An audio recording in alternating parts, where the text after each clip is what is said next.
நம்முடைய சமுதாயத்துல பல குழப்பங்கள் இருக்கு. அதுல வரிசையை நான் இப்ப ஒரு 3-4 டாபிக்கை பத்தி பேச ஆசைப்படுறேன். அதுல ஒரு டாபிக் என்னன்னு பாத்தீங்கன்னா, விரல ஆட்டலாமா ஆட்டக்கூடாது தொழுகையில. அப்ப நபி ஸல்லல்லாஹு அலைஹி வஸல்லமுடைய ஒரு ஹதீஸ், அறியக்கூடிய ஒரு ஹதீஸ், கமா யுரிபுக்க இலா மலா யுரிபுக்க, எந்த விஷயம் சந்தேகமா இருக்கோ அதை விட்டு விடு, சந்தேகம் இல்லாத எடுத்துக்கொள்.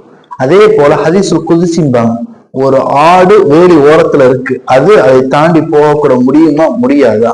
அப்படி இருக்கக்கூடிய சமயத்துல அது ஹலாலா ஹராமா தெரியாத பட்சத்துல அது ஹலால விட்டு ஹராமா போறதுக்கு அது ரொம்ப வழிவகக்கூடியதா இருக்கு. ஏன்னா வேலி ஓரத்துல இருக்கு, ஆடு போக முடியாதுன்னு நம்ம எவ்வளவு முடியாது, சொல்லவே முடியாது.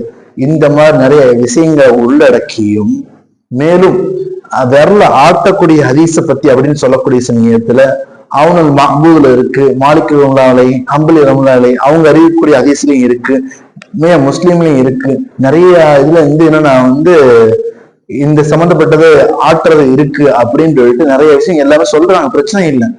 ஆனால் இது சம்பந்தப்பட்டதாக அப்துல் காதர் மகளரி அவங்க என்ன பண்றாங்க, ஒரு பயான்ல குறிப்பிடக்கூடிய சமயத்துல நான் அந்த பயானுக்கு போயிருந்தேன். அப்ப இது சம்பந்தப்பட்டதா விகடன் இந்த மாதிரி பத்திரிகை என்ன பண்றாங்க, இந்த முஸ்லிம் இடத்துல ஒவ்வொருத்தவங்க ஒவ்வொரு மாதிரி இது ஒரு குழப்பமா இருக்கு, இது சம்பந்தமா ரிசர்ச் அப்படின்னு சொல்லிட்டு பார்க்கக்கூடிய சமயத்துல கடைசியில சொல்லியிருக்காங்க, நீட்டுறது மிகச்சிறந்தது, மடக்குவது சிறந்தது, இப்படி இருக்கிறவங்க அது குழப்பமாக இருக்கு.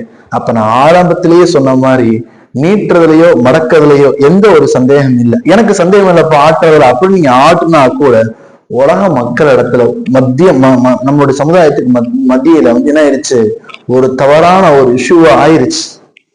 நாளைக்கு முசல்லின் அல்லாஹ் குர்ஆன்ல சொல்லியிருக்கான், தொழுகைக்கு நரகம். நீங்க செய்யக்கூடிய ஒரு விஷயம் நாளைக்கு அல்லாஹ்ல கேலியா இருக்கு, இது ரியா மாதிரி இருக்கு, எதிர்பார்த்து இது பண்ற மாதிரி இருக்கு, இல்ல வேற ஏதாவது ஒரு விஷயமா இருக்குன்னுட்டு தொழுகைக்கு நரகம் தான் அப்படின்னு சொல்லிட்டு உங்களுடைய தொழுகையை திருப்பி இழுந்து விட்டால் உங்களுடைய நிலைமையை யோசிச்சுக்கணும்.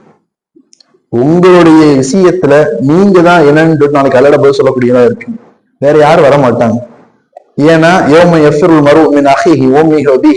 எல்லாரும் தாய் தந்தை எல்லாரும் அவங்களும் ஓடிக்கொண்டிருப்பாங்க தவிர யோமன் கியாமத்துல அவங்கள பார்த்து கொள்ள இருப்பாங்க தவிர உங்களை நீங்க தான் பார்த்துக்கிறவங்க யாரும் உங்களை பார்த்துக்கிற வர மாட்டாங்க.